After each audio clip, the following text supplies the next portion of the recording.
Did you know that Palestine played in the World Cup qualifiers in the 1930s? Only there wasn't a single Palestinian on the team. This is the story of how Israel colonized Palestinian football. This year, Palestine has sent a touring soccer team down under. And how decades of FIFA complicity in the oppression and occupation of Palestinians changed the way that Palestinians play football forever. So back in the early 20th century, Palestine had a pretty robust football scene. As early as 1909, Palestine had 2 local football teams, but by the 1940s, that number had skyrocketed to more than 65 teams across historic Palestine. Teams were largely affiliated with local sports clubs, community centers, and religious cultural institutions. Teams were made up of both Palestinian, Christian, and Muslim players that played against other teams in Palestine and even against neighbors like Lebanon, Syria, and Egypt. But just like the land itself, Palestine's football landscape was being impacted by external colonizing forces of the moment. After Lord Allenby conquered the Holy Land in 1917, the Jews were promised a national home in Palestine by Britain's Earl of Balfour. By the 1920s, following World War I and the collapse of the Ottoman Empire, Palestine came under British rule in a period known as Mandate Palestine. The population of Palestine was changing rapidly, and so was its football. Indigenous Palestinians, British military and police forces, and Jewish settlers from Europe all had their own football teams. For the growing Zionist movement in Palestine, football was about more than just the game.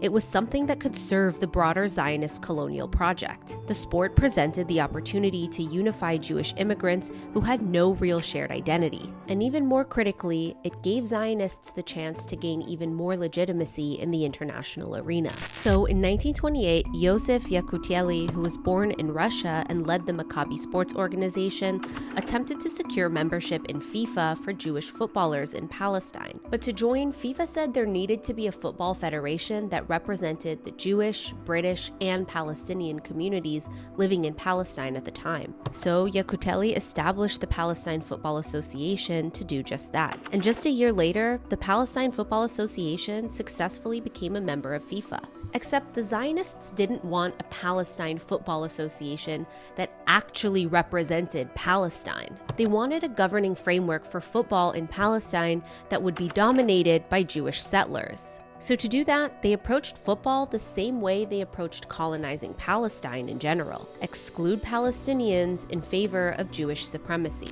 So from the outset, Palestinians were marginalized. Only a handful of Palestinian teams were invited to participate in the federation. Hebrew was made the official language of the league, and the Zionist anthem was played at games with the hanging of the Zionist flag. Here's how brazen it got. In 1930, the Palestine team toured Egypt, calling itself the Land of Israel Select Team. 6 Jewish players, 9 British players, and not a single Palestinian. On their jerseys, a large letter P for Palestine and a smaller LD for Land of Israel tucked beneath it. And in 1939, Palestine played Australia internationally, but it was just Maccabi Tel Aviv claiming the identity of Palestine on the global stage. Marginalized by the Zionist-dominated Palestine Football Association, Palestinians started their own group in protest, the Arab Palestine Sports Federation, in 1931. The association acted as a central coordinator for the various member football clubs, holding meetings, organizing games, and even tournaments. But a major problem they faced was FIFA, and FIFA's bias towards the Zionist team in Palestine. Because FIFA regulations allowed for only one recognized association per country or territory, and the Zionist PFA was granted membership first, the APSF was unable to secure its own independent affiliation with FIFA. And because the APSF was not a FIFA member, they could no longer play other FIFA members like Egypt, Syria, or Lebanon, unless they got permission from the Zionist Palestine Federation first. When Palestinians sent FIFA a letter explicitly asking for sovereignty over what teams they could play, FIFA responded with a letter doubling down, saying that any Arab teams that wanted to play Palestinian teams needed to get the permission of the Zionist-controlled PFA first. In 1936, during the Arab revolt against British rule in Palestine, the APSF disbanded, and many of its members were arrested and even killed. But it was the rising tension in Palestine that held world attention.